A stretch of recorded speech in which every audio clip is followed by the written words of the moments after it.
Welcome to The Conversation. My name is Paul Plett, and joining me today are Lorraine James, Boma Cookey-Gam, and Jeannie Baffo. Welcome here, guys. Thank you. Thanks for having us. Okay, so for people who don't know anything about you guys, do you mind introducing yourselves and telling me a little bit about who you are? My name's Lorraine James, Legend! my fan, and by night I'm an actor, but by day I'm a landscaping assistant. So I garden and I get paid for it. Oh, wow. Awesome. Cool. Yes. And Boma, what about you? I'm an actor, singer, dancer by night. But I do home care. I work with adults with disabilities. Oh, wow. Cool. And Jeannie? Sweet. Jeannie Buffo. Legend! I'm like I was waiting. Anyways, hip-hop dancer, instructor, choreographer, actor as well. Not day and night, just all day long. 24/7. I refuse to split the sun. And professional napper most of the time, actually. Excellent. Oh, that's amazing. I'm Paul Plett. I'm a filmmaker. Today I kind of wanted to have a bit of an open conversation with you guys about race, prejudice, Black lives, etc. Please feel free to let the conversation go wherever you guys want it to go. I've got a couple questions I want to ask, but I'm really open to. I want to listen. That's what I want to do. I guess the first question I would ask you guys would be, when you hear the word racism, what does it make you think about? Automatically I think of being discriminated against or being seen as other. Automatically I think of whatever I do, whatever I am, everything will be dismissed as a Black thing or as a race thing. A lot of times, most people will see it as basing it on someone's skin color, but they don't say who that someone is. They don't often, a lot of people will say, Black, white, and all that, but the majority of the time, it's not always white. It's most often Black or brown or different shades in there. Just capping off what she said. Discrimination. That's pretty much what racism is. Discrimination against somebody based on the color of their skin, the characteristics of their race, or insinuating that one race is more superior to the other based on whatever ideology that you tell yourself. But pretty much not giving someone else the same opportunities or the same respect that you would someone of another race that you find superior, pretty much. So, Yeah. For a long time, I've always felt like it was a brilliant idea to keep the powerful in power, right? Like it, everything that they've said is true, and that's kind of the effects that we feel as people of color, like when we either feel or see or hear racism being propagated. But I like to spend a lot of time looking at the actual concept behind it and the reason why it was necessary for those that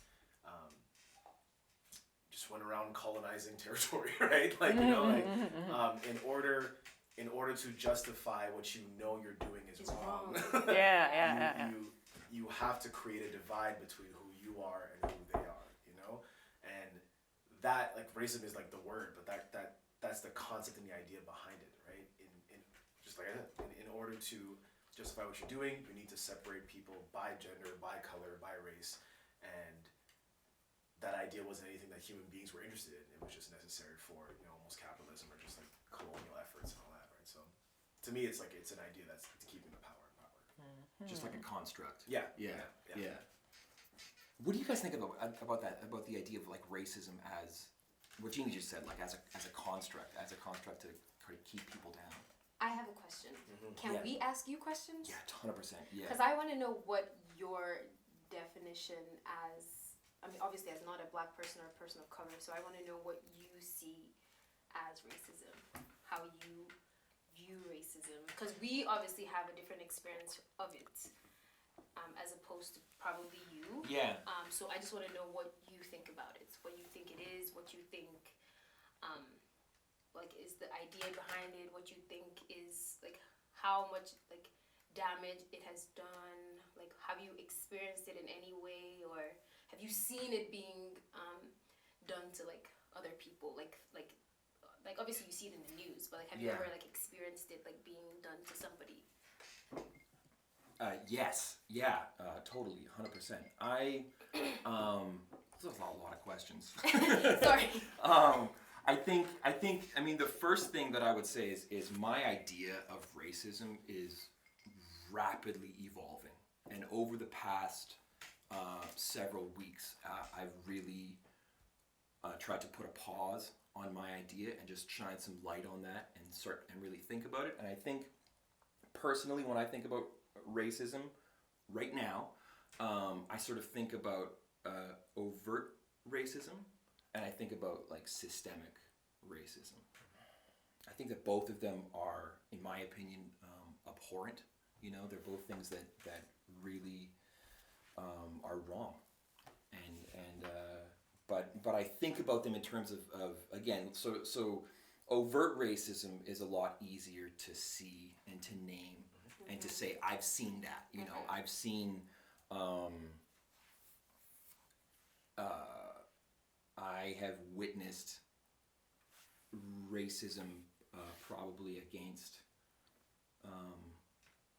any cultural or ethnic group. You know, I mean, being who I am, I mean, being a privileged white person, I mean, privileged white people are there is a high percentage of overtly racist people within the white community. And so I've witnessed a lot of overt racism, and 100% I've also witnessed systemic racism, or I don't know, however you want to describe that, sort of as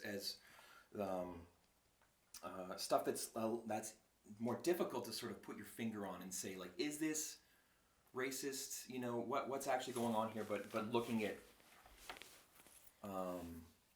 the dehumanization of large groups of people is another thing that I've witnessed. What were your other questions? It's okay. That's pretty much. I just wanted to know, like, your general like view behind it, and, like, if you've experienced it, or if you've seen it, or what you thought about it. Yeah. So that was sorry. No, I was gonna say, because it's different hearing it from a white person than from a black person. So I just wanted to know. Yeah. It's like really interesting what you were saying about the two things, right? Overt racism and systemic racism, right?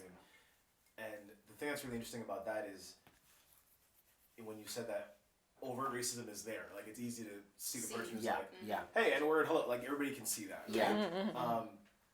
But then when you have systemic racism, systemic racism is in place that also allows a lot of people it prevents them from being able to even detect overt racism as well, right? Because the system can also design itself in a way to keep a lot of people comfortable, and a lot of keep people in areas where they don't have to see certain things, right? Or recognize it, right? Which is why, you know, even when you just said, like, as a privileged white person, like, you just saying that just now, that's very difficult for white people to do, right? And the system has also designed is that people cannot recognize that and admit that because they've never had to experience that, because they've never been exposed to overt racism, which is outside of their system, right? You know what I'm saying?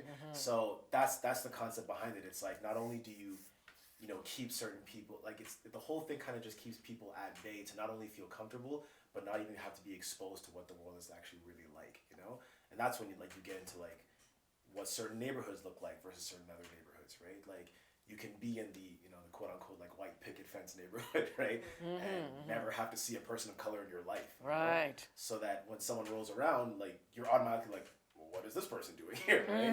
Like, I had a friend just the other day that be like, yeah, there were some cars rolling down the neighborhood, and they didn't look like they belonged around here, right? Like, that just happened last week, and I was like, wow. Honey, sit down. Like, so like, differentiating those two is very important, and And the reason why it's very important is because when you differentiate them, you can understand how they also kind of work together, right? Like, if you have the system and you understand the system, you understand why you're maybe not be able to detect what's overt. And if you see what's overt, then you can maybe turn that back around and see what the system is actually doing behind the scenes, right? So, I just wanted to point that out because, like, even you just saying, as a privileged white person, like, it's just like it's amazing to me how difficult it is for a lot of white people to do that. Like, I'm not privileged, like.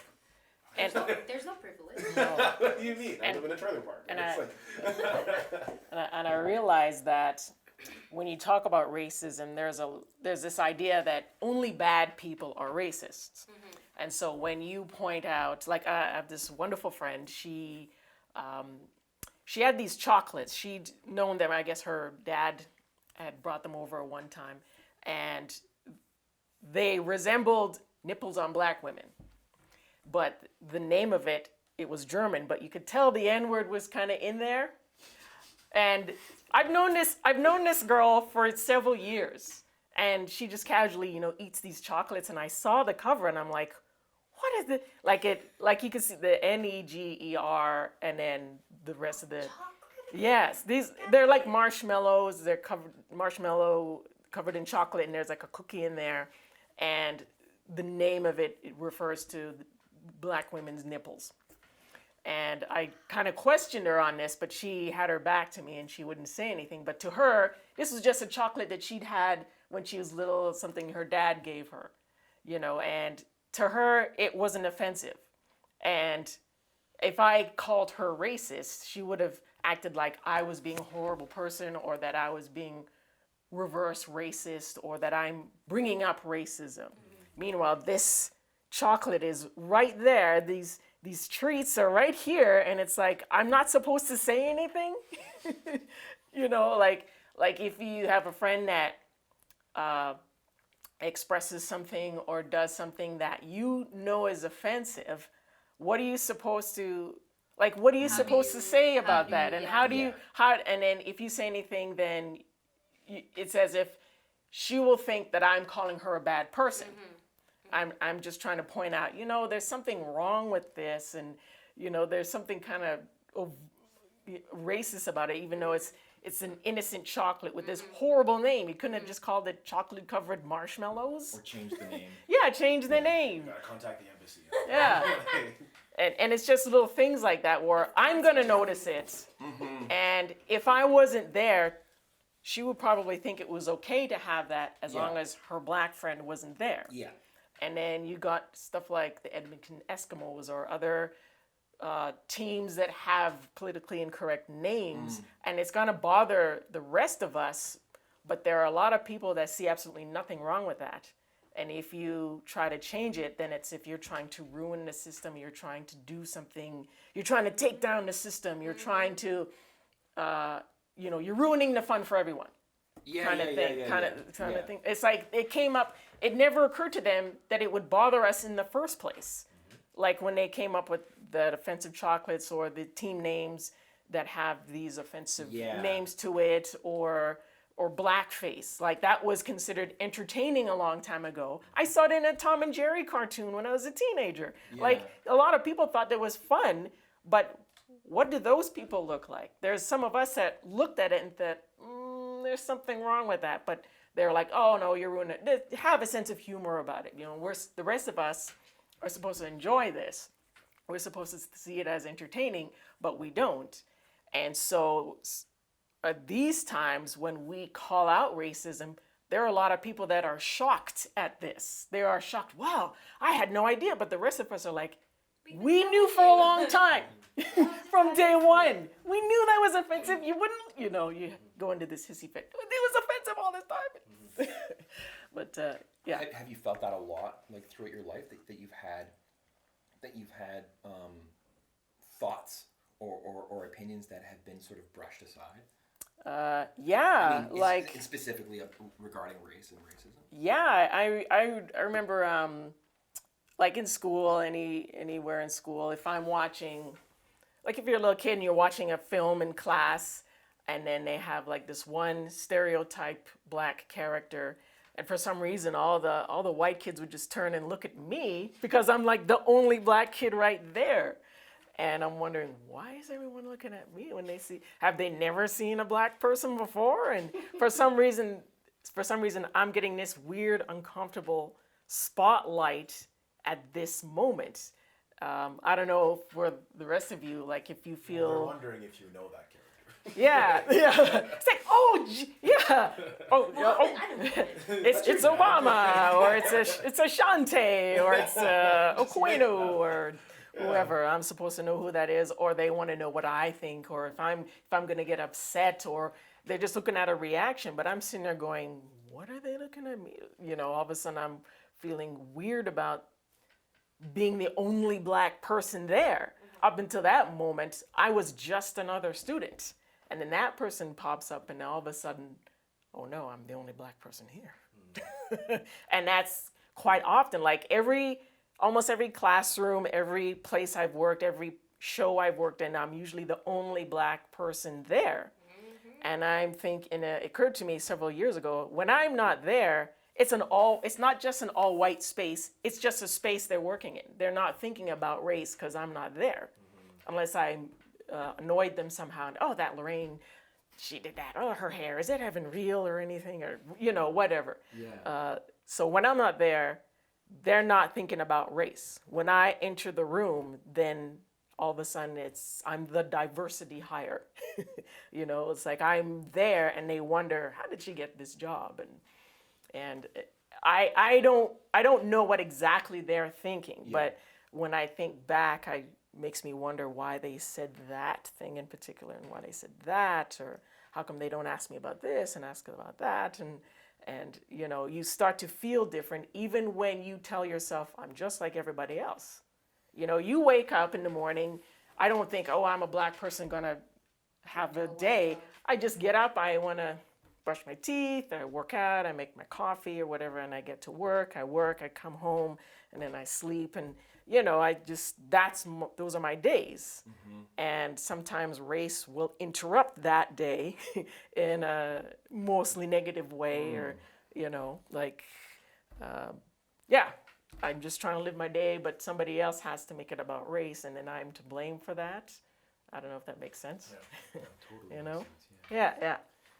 Just speaking on that, like there's something that happened to me in the past, I think last week or like 2 weeks ago, that I don't think they meant for it to happen, but it did happen. So I got an email from a casting director saying there's this production that was going on. They were doing script reading and they needed actors. And I guess I wasn't there from the start, but I guess they reached out to me like at the end, like one of the last actors. So the part that they the parts that they gave to me, I noticed, and I didn't notice this until the day that we actually did the script reading, because it was like for 5 different plays, and I noticed that the main characters the main character for all 5 or like 4 of them was a white girl, and the role that I was casted for, interesting enough, was the role of the devil.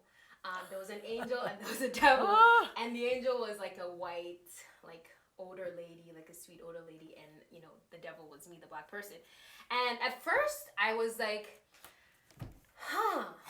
I'm like, do they know that this happened? Or like, so I wasn't sure what to say, because I was like, should I like bring this up? Like, I don't want to make an issue if they didn't like mean to do it, but at the same time I was like, it didn't sit right. I was like, I feel like I need to bring this up. Like, if they knew and like they did it, that's a different story. But like, even if they didn't know, I feel like they should know that it has happened. So I like emailed the director, and I'm like, I don't know if you guys meant to do this, but this is how it actually happened. And then like she wrote me like a whole like long email explaining, oh no, it was just because of the picking and like you're one of the last actors. And I'm like, okay, that's fine. And then and then I see like the 5 plays, and I'm like, you guys casted like this white girl for like 4 like main parts, and I get this like one devil part like in one play. I'm like, okay. Like, even when we're doing the script reading, like my friends were like, where are you in this? Like, I can't even find it. And like, so it, cause for me it was, cause like I've experienced like racism, like subtle like racism, like I've experienced overt racism as well. But for Yeah. me, I'm still learning also just like, about like even like being black in Winnipeg because I didn't grow up here. I grew up in Nigeria. And I moved here like only a couple of years ago, so I'm still experiencing and learning all these different things.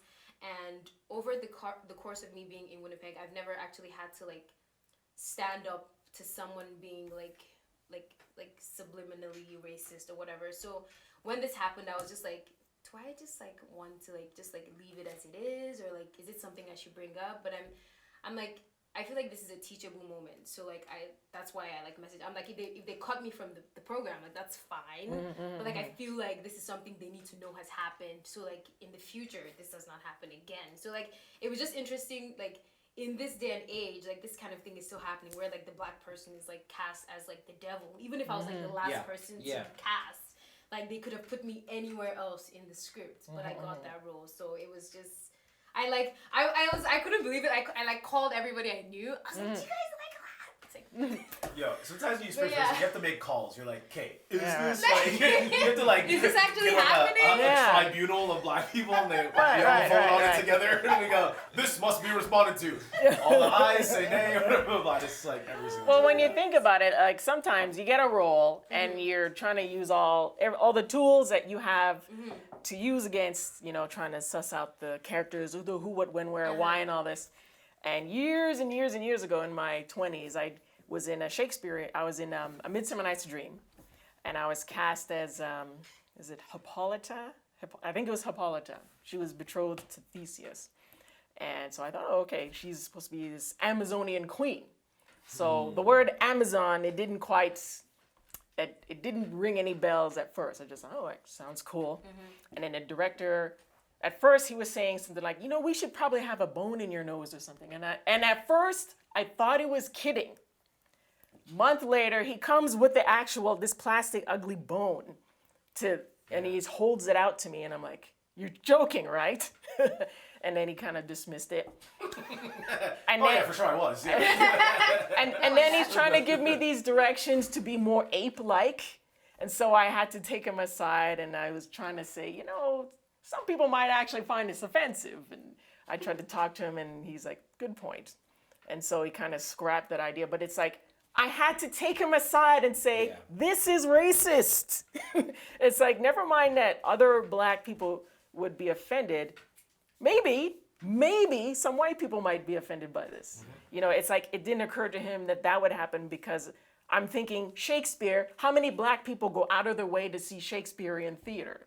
Like a lot of times a lot of times when I'm on stage and I look out into the audience, I don't see a lot of diversity. Yeah, like depending. No, right. Right. Oh, and I've been to so many Shakespeare. Right. But like you think of it, like a lot of times I will look around, if I'm in the audience, I'll look around, see who's there, count the heads, and I'm like, okay, I'm the only one here. Or if I'm on stage and that the curtain call will look out. Like we did a show years ago and we did a lot of small towns and barely any diversity in the audience. So a lot of times when it comes to doing theater and I think about the piece that's being shown to the people, I just wonder, is this the audience they are intentionally doing it for? It's like when you have pieces that are trying to talk about racism, who are you preaching to? Like you have this, for sure. Yeah, like you have this idea that, if you're doing a piece about racism, you want to get everyone. But what color is everyone? Like how many black people, how many brown people, how many other people are coming to see the theater? Well, like it's a wheel, right? Like it's like we're constantly doing this, right? So these stories are crafted that keep people comfortable. Then you show it to those people so they're comfortable. And you maybe hire some diversity, but you craft the story so that they're still keeping it comfortable. Right? So it's just like, so even when he fully wanted to put that bone thing in your nose or whatever. Right? He had every intention on doing it, right? He was bent on it. And he probably said, nah, not necessarily because, hey, it makes you uncomfortable. Right. But you have made him uncomfortable, so therefore he cannot put the product out. Right. Because otherwise, if he was uncomfortable before, he would have never showed up with that. Right. Right. But now it's like, well, no, I have this in my mind, and the seed has been planted, so I'm just gonna put it away because I feel this way now, right? Because and maybe he said it, but like in your story, like the way you said, he was like, oh yeah, never mind, just kind of walked away, as opposed to like asking why or apologizing for something. Yeah. Like, he just kind of like put it to the side and moved on. There was no right? in-depth conversation. Like I think about it now, it's like, did he understand what the problem was, or did he just not do it because I said don't do that, and he thought, well, I'll find somebody else who will do that. Yeah. Like I mean, if there were, I think I was the only black person that auditioned for that, and I imagine if there was 10 of us that auditioned, 10 black people that auditioned for that role, there might have been one that was perfect, maybe did a good enough job, but would have been more agreeable to do something like that. And then what if that weren't the case? Would they have gotten someone in blackface to do that? like I mean, I'm just throwing that out there. Sure. Maybe not. Yeah. But I mean, the guy with the nose bone idea. yeah. Like who would have said, yeah, I'll do that. I'm on board. Yeah. And then when somebody watches that and goes, there's something wrong with that. I don't like that. Yeah, by that time, it's almost too late, right? If Yeah. you're in the audience, you see something racist, it's like it's almost too late at that point. Right? Yeah. But yeah, so because the reason why I wanted to ask about what his reaction actually was, because that's what I'm finding is like this hurry to get comfortable again, right? Like, as opposed to wanting to sit down and have the discussion, have the conversation. Like I see white people often just like straight up run away, right? Like almost borderline, or like, oh no, that's not what I meant, and they're gone, right? Right, like, right, like, right. And it's right. just like, oh, like just not mad. I'm just like, let's have a conversation. Let's talk it. about They it, don't want right? to. Like, and it's just there's a lack of willingness to have the discussion in the first place. And it's just like, that's why I keep telling people, I was like, comfort is king. It's like, and the minute I leave that level of being comfortable, like, it's like, no. Because you haven't been taught to be uncomfortable, right? And But are you afraid that as soon as you want to talk about race, they're afraid you're going to call them racist? well, that's all part of it. That's all part of the fear, right? It's like, you know, you can be afraid of cats. Like, one just popped out of here at some point. You can chase the cat away. It's like, no, but you can be afraid of cats, right? Yeah. You can be afraid of cats and just like be like, oh, they're over there, or you can think they're going to do something to me, and and it's never happened, right? And you just have that fear, right? So it's like a lot of them probably don't want to enter these conversations because of that fear that, well, they might turn it on me, as opposed to like, yeah, let's just shit on the racist people that are out there, right? Like every single person, no matter if you've never done a race thing in your life, has to sit down and go, what are the things that I inherently believe, right? Like, and that's the second level of work that you got to look at, as opposed to just like, yes, I'm against this. Moving on. Yeah. Right? Well, I Like, guess there's also the idea of like conscious racism and like subconscious racism. Right? Like all of my experiences in my life, although I've never encountered this particular kind of person, has led me to believe that if I see someone, I can, fill in the blanks. It's all the subconscious stuff, right? Yeah. Well, a lot. Like that's a lot. If you've never even, like, let's say I've never met an indigenous Australian before, right? Right. Like, I've literally just heard of them, and I've never actually like seen one, right? But with the help of the media, like in my mind, I can already say, being perfectly honest here right now, that I have been intrinsically taught that they just like live in a forest somewhere, right? Right. Which I know is 100% incorrect, right? But there's just these things that we've been taught, and like going back to the one black character in the stereotype in the film, like you do that over and over again as we're growing up, and all of a sudden now it's like you see a black person, that must be this or that must be that, right? Like where that's what kind of like amazes me about black people is that like we experienced a lot of the hardships and some of the evils that we experience from like white people, whatever, and we still don't have this opinion that like they're dangerous or whatever. Right? Like, we're still like, yeah, it's fine. You know what I mean? Like, versus like I don't see a white person walking towards me across the street. Like I don't do that, right? Even though I know that there's a 28% chance, I just made that number up, that they could be racist. And there's a lot of media with white people being violent, dangerous killers. So you could be creating some sort of a subconscious idea of what white people are. But I guess in addition to that, there's this plethora of other experiences that we're witnessing from the white perspective, right? In terms of like the amount of different kinds of characters that are explored in media. And I never used to think of it as a white perspective. I just assumed it was up I never thought of it as perspective. I just thought of it as fact. Whatever I was seeing, that's what was. I There's didn't. no way I could be lied to. Right. Like, They Is it would okay never that I'm lie using that. that language? Yeah, Is that that's good? perfect. Okay. And then somebody mentioned certain news channels or certain newspapers having their different perspective, and I stopped and I went, "Wow, I didn't realize that." You know, like everybody makes fun of Fox News and stuff like that. They don't really think about how different media have their own perspective. And then when they always talk about they have a white serial killer, it's because he was misunderstood as a young guy. The wrong girl said no to him, and that's why he did all that. And a black person gets killed. Oh, well, they had all these health issues, and they had all this. It's like they try to put a different, they try to put a different perspective on it. It's like, Yeah. well, where is this perspective coming from? Like, why are they telling us this person had this happen, so therefore blankety blank? And this person is just different, or it's Yeah. separate.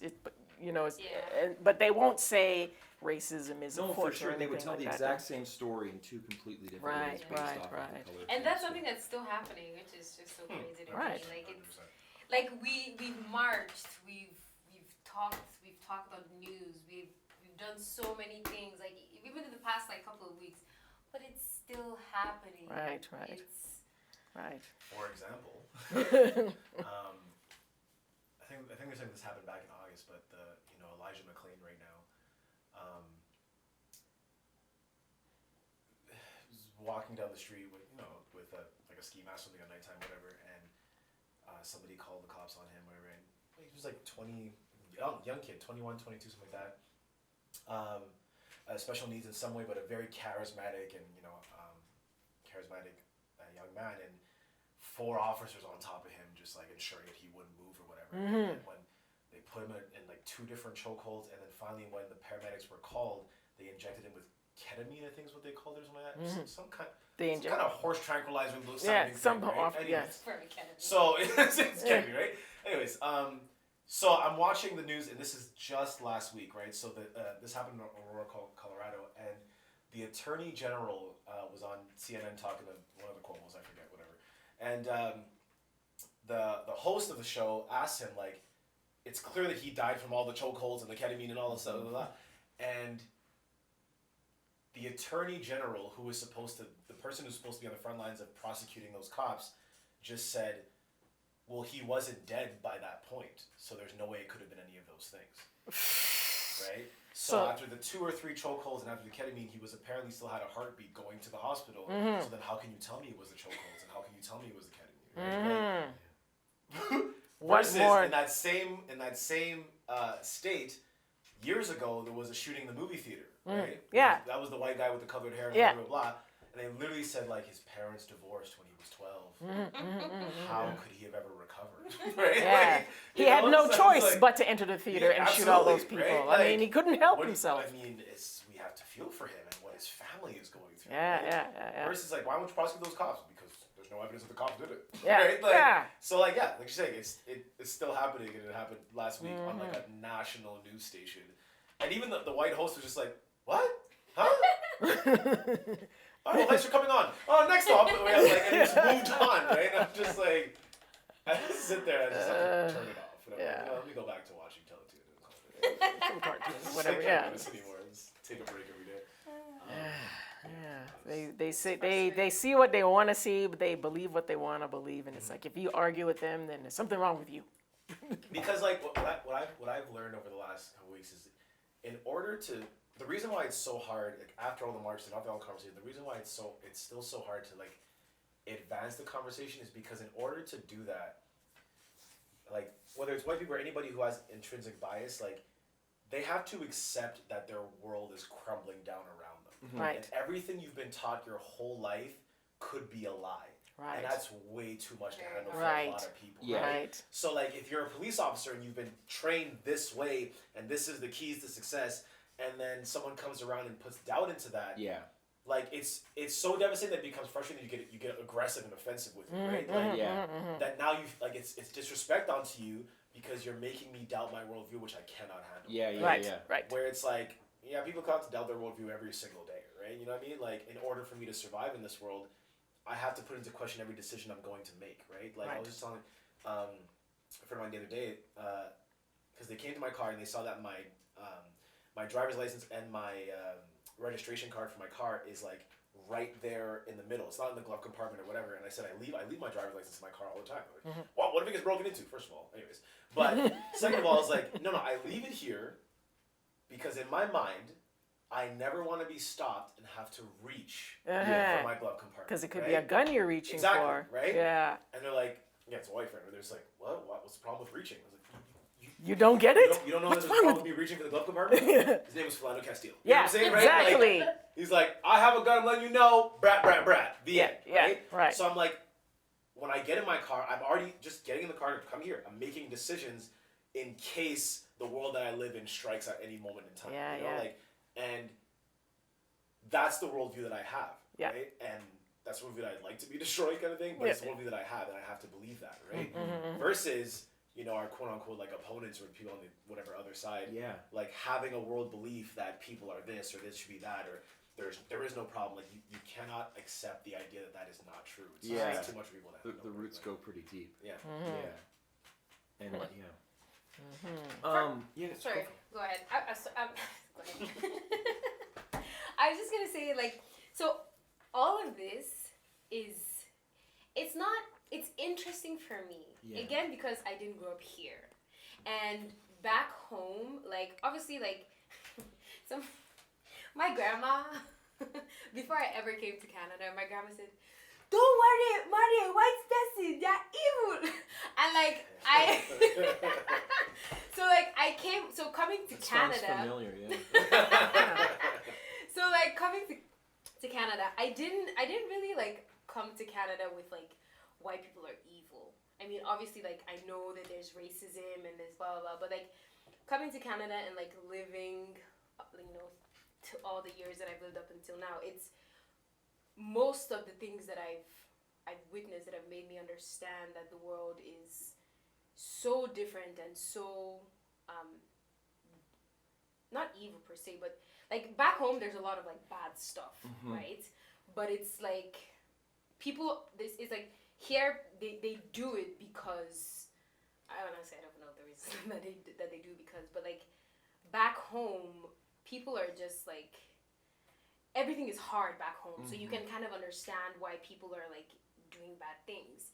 But here, it's, like, I come here and then I'm seeing on the news every day, like, a white man shot this black man because, like, for this, he didn't do this, like, just, like, reasons that I could never have thought of that somebody would be killed for. So it's still so hard for me to believe that these things are happening in our backyard in the US, coming from Nigeria. But, like, yeah, it's a very different experience from you guys that have actually, like, lived here and lived it than for me that has, like, lived here and, like, I've, like, had, like, sprinkles of, like, racism here and there, and, like, just kind of, like, trying to speak from my experience and the things that I've experienced.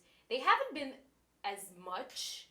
I mean, I have experienced racism in different forms, but, like, yeah, it's still very different perspective, not living here all my life, and then coming here and then experiencing it, and then having to be like, okay, so this is what the world is like for a black person, like, between, like, a black person and a white person, or between a black person. And another thing I'm learning is that racism, as much as it's predominantly white people, it's not just white people that are racist to black people. Like, I worked in an office with, I mean, they were all white, like, older men, and then there was this, like, one Indian guy, and he, like, made this, like, racist joke about, like, fried chicken, and, like, no one else thought it was offensive, and I was just like, are you guys? So, like, and then I had to, and that was another moment. Oh, they where thought I was you like, were too sensitive. You didn't have a sense of humor. And that was another moment that I thought, I was like, should I, like, bring this up, or should I just, like, let it go? But, like, it bothered me too much that I eventually had to, like, call the Indian guy aside, and I was like, you can't say this, right? Like, I get, like, we're, like, not, like, white, but at the same time, it's like, you should know better. Exactly. Yeah. And, like, so, and then that's another thing that I'm experiencing is, like, racism from non-white people. So it's still just kind of interesting. Yeah, it's very, because, especially now, because I'm experiencing it, like, full on, and I have to be conscious of it. It catches you sometimes. So it catches you off guard. It's those situations are really interesting, and it kind of still kind of fits into the same thing, which is like, as people of color, we also, like, living here, which is, you know, dominated by white people, or whatever, like, we still want acceptance, right? So him in his mind, like, knows what kind of jokes would probably get him closer to the Yeah. side, right? And that's something that, like, even as white people sometimes we do, right? Like, it goes back to what we let slide in order to stay accepted, right? The jokes that we'll make at the cost of our other people of color in order to get closer to acceptance, right? So all the white people that laugh, now that Indian guy is like, he's like a level up, you know what I'm saying? Yeah, Like, yeah, now yeah. it's like, well, this guy's cool, you know what I'm saying? Yeah. Right? So even people of color have to, like, strategically maneuver and step on each other in order to get to, like, you know, to the top of the establishment in Yeah. order to be To like accepted there, the you old know? boys club or whatever. Exactly, Yeah. because you know what the boys club is, right? Like, any office that you walk into, like, whatever is predominantly there is whoever has power. So you're like, what do I have to do to, like, squeeze into this right here? Chicken, all right, cool. I'm in, you know what I mean? Like, so it's just like, yeah, like, I find myself, like, seeing a lot of that, and I think that's why people of color get into that point. It's like, you have to find a way to, like, get closer to them in order to just survive in this world that they dominate, you know? Which is so fucked up. What does Black Lives Matter mean to you guys? Let's see. I mean, to me, it means Black lives should have mattered a long time ago, but it's taken people this long to go, oh yeah, they do matter. Or it never occurred to many people that we want the same rights as everybody else. I mean, for years we've been saying we don't want special rights, we want equal rights. Like, I want to be able to go into certain neighborhoods and not worry about being chased out by cops or somebody sicking their dogs on me or whatever. I want to be able to, I want to know that if I didn't get a job, it's because I didn't have the right credentials, not because I look like I could cause some problems. I want to believe that if I want to date somebody, they're not going to assume that they have to not say certain words, that they don't want to offend me. Or if I go into a supermarket, they're not going to assume that I'm going to shoplift or I'm going to do that, that I'm not a threat. I'm not something to be scared of, something to laugh at, something to pity. I mean, yeah, for all they know, I'm lost and I'm just looking for directions. Or I love their store, I'm a fan of their store, and I just want to buy something in there or whatnot. You know, I mean, I still can't believe I still think about Rodney King and how I believe he was one of the first people to have his assault on video. And even then, people were still debating it. Like, you're debating whether we're worthy or not. And a lot of times it's made me wonder, you know, I always had my own self-doubts, but a lot of times I thought it was because it was me personally. And I'd have to stop and look back through my life and go, was that because I was white or white? Was that because I was black? Was that, were they that racist? And, you know, I think they couldn't have been that racist. Racism looks like this, not like that. I mean, they don't know me at all. They looked at my resume or they did a background check. I mean, they must have done their homework. And it didn't occur to me that many times they just already made up their mind and they said, black woman, she's going to be trouble. Black person, they're going to be trouble. We don't want them to get upset if we don't promote them or if we don't give them this and give them that. And I mean, I want to be treated equally, but a lot of times maybe I tell myself they are treating me equally. Maybe I just have to study more. I just have to get more credentials or go back to school and do all this stuff. But a lot of times they see Lorraine James, they're not picturing a black person. Their mind has already said, the person who belongs to this name looks like this, until I enter and all of a sudden they've changed their mind. Like, I was like 19 or 20 and I applied at a fast food chain. And You can say the name. no, and it was there. I applied to that one. I knew it was just that one, and they called me in for an interview. So I went in, and then I'm sitting across from the guy, and he's looking at my resume. He's not looking at me for a minute, and then he pops his head up and says, "We didn't call you." And it didn't occur to me at that moment that he was lying, because I'm thinking, well, you're the only one. I even said, "You're the only one I applied to," and he just kept saying, "We didn't call you." And why is he looking at a piece of paper? And why did he greet me as if we had talked on the phone? So at that time, I was bothered, but I got a job after that, and life went on. And then certain memories pop back up in your head, and then I stopped and I went, that guy was being racist. and I'm thinking, okay, I'm Black and born and raised in this Canada. How did I not see that? But it's like, I don't want to see everybody as racist. I don't want to see it either. There are a lot of people that don't want to deal with racism because it's a pain in the butt. I don't want to deal with it, but at the same time, I don't have that choice. I don't have the luxury to just say, oh, we can't deal with racism today. Let's sweep it under the rug and get on with our lives. I have to deal with it. For all I know, there have been a lot more incidences that I was not aware of. I could think of a time I went shopping and I had a credit card and he just gave it a good look and he said, we can't use it. And I'm thinking, well, there's nothing wrong with it. But at the same time, he's like, Black woman with a credit card, there's something wrong, And I don't want to have to deal with the fact that somebody just looked at my skin color and said, we don't trust you. I'm a complete stranger, and they came up with that in their brains for some reason. I don't know what experiences they had that made them think they can treat me like that. But at the same time, I'm thinking, if you checked my credit history, if you did a full background check, you would see it was legitimate and you'd be able to use my credit card. Yeah. There was nothing wrong with it.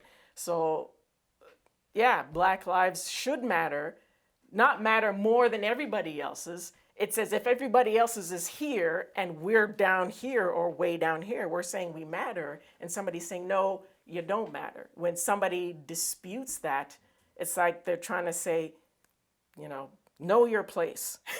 Listen to us when we tell you what to do. Don't bother us with this nonsense. So I always feel like I'm being told how I should maneuver in somebody else's world. That I can't just, that I'm not entitled to happiness, Yeah, just as you are. Yeah. Yeah. Yeah. For me, Black Lives Matter pretty much just means you would not exist without us. Even in Canada, but mostly in the US, right? The US would not be the US without Black people. Black people, the slaves, they built everything. They built the railroad, they built everything. So you have to acknowledge that we are important, because you would not be who you are without us. So you have to acknowledge that our lives matter. You have to acknowledge that we matter because we're existing in the same country as you. No matter, even if you made us slaves or whatever, we had an impact in what your country is today. So you cannot discredit us, or you cannot choose not to acknowledge us, because we made you who you are. And I think that's another issue is that the white people have refused to acknowledge that we are the reason that they are successful. So I guess that's the reason why Black lives don't matter as much to them, because they see us as they still see us as slaves. But the fact of the matter is that we made you who you are. So you have to acknowledge, and you have to stop treating us like we don't matter, because we do matter. Everything that you have, that you see, that you're enjoying, and in the country that you're living in, is because we suffered and we died and we bled and we did all these things to make it happen. So this is the time for you to start acknowledging that our lives matter. Our sacrifices, everything that we've been through matter. Even outside of police brutality and killing us and stuff like that, we should have the same rights as you have, because it's not like you guys created this country by yourselves and then we started applying to get into the country. No, we made this happen. Mm-hmm. So you have to acknowledge us. I feel that's what the march is for, is reminding them that we're here Like whether you like it or not, we're here. We were here before. We were here 100 years ago. We're here 200 years ago. You did not acknowledge us then. You did not acknowledge us like 20 years ago. But you have to like. We're going to keep reminding you that we matter. We're here. We're not going anywhere. So that's pretty much what I feel like the whole Black Lives Matter. Again, like not to say like that not other lives matter, but statistically speaking, like we have suffered the most for the cause of the white man. So it is time to give us our due, our respect, give us our acknowledgement, give us the what is rightfully ours. You know, like you can't keep acting like we're lesser than. Meanwhile, we've helped you to get to a certain point in your lives or whatever. So that's why I now also more than ever I think the Black Lives Matter is important to keep hammering every day and every day and every day. It's just reminding people that we are here, we're not going anywhere. Like, so whether you choose to ignore us or not, we're going to keep reminding you that we have to have the same rights as you have. We have to have the same opportunities that you have. You have to start treating us as your equals. Like, no matter how uncomfortable you are, no matter how much you want to run away from it, we have to keep reminding you every day, every single day, because we matter. We're not inanimate objects. We've actually worked and we've strived and we've sacrificed, to get you to where you are. So you have to acknowledge us. So that's what it means to me. Yeah.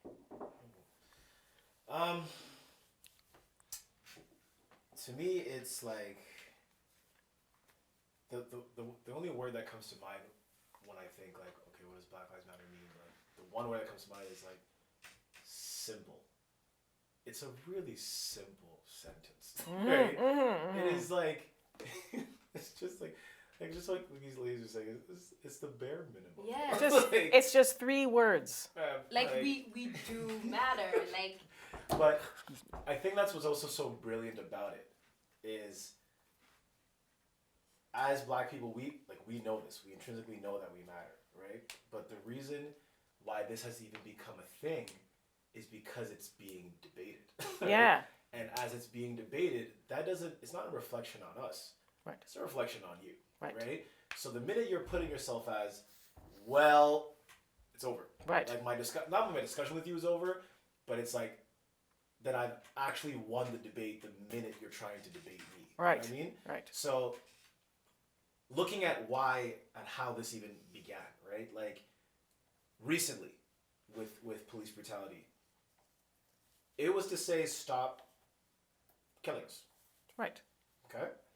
In the States, whatever, in a country that is like, that its whole hallmark statement is liberty and freedom, right? Right, like, right. That everything that country has, that North America has based itself on, and is the reason it can separate itself from the rest of the developed world or the non-developed world, is not being fulfilled. That promise is not being fulfilled. Mm-hmm. The contract is not being fulfilled, right? The idea that people can be free and go about their business is only true for some, right? Right. So therefore, here's this simple sentence to say the thing that you boast and are so proud of, do it. Right. Right? And that's why I say simple. But then the other thing that I'm reminded by is, and the reason why it's going to be tough to get to simple is, when I look at North America as a whole, when I look at Western society as a whole, it's like, like Momo was saying, like we help build what is here, but what is here wasn't built for us. Right. So we were never like the famous United States Constitution was not written with us in mind. We probably wrote it, but it wasn't written with us in mind, because in that same Constitution we were actually written as 3/5 of a man. Yeah. Right? Yeah. And then when we were quote unquote free, we were still 3/5. And there's portions of that still exist now that doesn't technically equal, like that we're not technically equal even in the eyes of the law. So we're actually arguing something that the system itself has not recognized. Mm-hmm. That's why the fight is hard, right?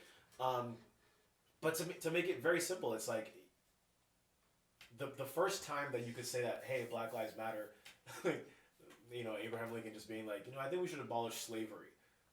simple. Right. Hey, we'll just stop doing this. And they went to a civil war to say, nah. I want to keep you as I my wanna slave. keep- Right, right? right. But the funny part about that and the irony behind that is you deciding to go to a war to keep slaves is actually proving that we matter. Exactly. Right? Yeah. You show how important we Because are. they're like, but we need them. So now we're in 2020 going, hey, you need us. And you're going, nah, because apparently we've moved away from that and we developed the system again because now once slavery was abolished, they developed a new system that was designed to also keep us down, right? Right. Very simple. Okay. Different form of slavery. Different form of slavery, right? Jim Crow. So slaves arrived 1619, they're there. And the slavery was abolished 1857, somewhere like, don't quote the year, somewhere around there, whatever. And then the first thing they do is, okay, so now we're called freemen at the time, right? So now we're free. Okay. And then they pass a law.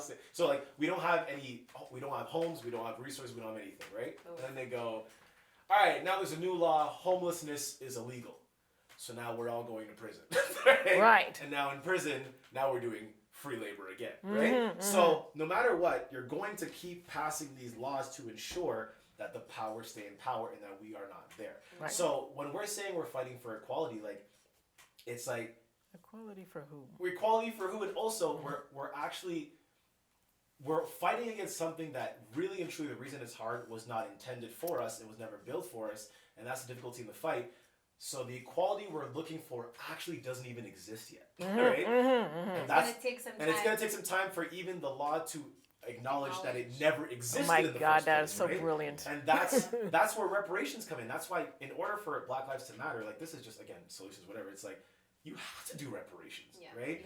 you have to acknowledge what actually got you here in order to address the issue, and that's the real fight that we're going to, like, right? And again, even for us, we're doing bare minimum. We're just like defund the police, which is like amazing, Right. And it's even still Even bare that's minimum, big. Yeah, right? yeah, Like, yeah. and we're gonna get a fight on that. So at every level, it's gonna be no, it's gonna be no, it's gonna be no. Like we started just saying, hey, we matter. Fight. We're like, okay, you know what? Just don't shoot us when we're unarmed. Fight. Right? Like, okay, you know what? Can we talk about reparate? No. Right? Like, so it's almost like you're fighting a battle that's never been fought in the way that we actually have to look at it, right? Like, what is equality for us? We want the same to be treated the same as everybody else. How do we do that? We've never done that before, right? Like Equality? Yeah. It's insane. exactly. No, but aren't we? Because we all get to go to 7-Eleven together, right? Right, right. No. It's way beyond that, right? Like last thing on this is I say our good friend down there. Anyways, Joe Biden, who's running for president right now, right? Right. A couple years ago, he said it flat out. He was like, when he was asked about reparations, like, hey, if you ever became president, would you do reparations? And he said it flat out. He's like, I'll be damned if I do something that I was never responsible for, and I didn't have a single slave, right? So you have and he's like 1 million years old. So you have generations who have already erased it from their mind because they were not there. Yeah. Right?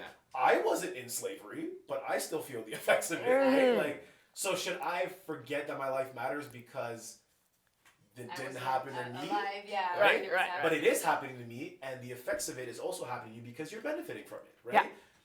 But yeah, so that's the thing. It's like I always say to myself, like, we have to realize that the fight that we're fighting for is on a playing ground that doesn't exist yet, right?